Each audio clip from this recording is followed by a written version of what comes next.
So forests offer numerous ecosystem services. At the same time, they're vulnerable to ongoing climate change.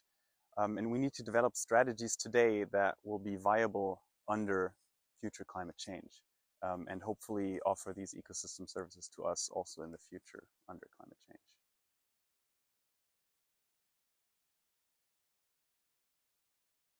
So we can use vegetation modeling to see what happens to forests under different climate change scenarios.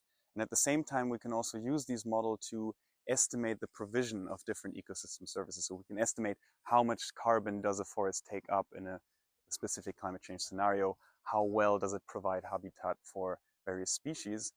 And then we can combine these modeling outcomes under different climate change scenarios with mathematical robust optimization, creating portfolios like on the stock market where you don't want to invest in one strategy. We also want to invest in multiple forest strategies and then create a portfolio that is useful under all climate change scenarios and provides many ecosystem services as well as possible.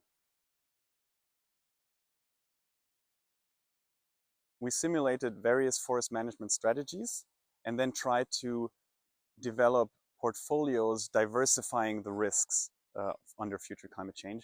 And we found that in line with other studies, large shares of broadleaf forests are much more climate resilient, so more mixed forests instead of monocultures. We also found that large shares of unmanaged forests are very useful for many ecosystem services and also for climate resilience.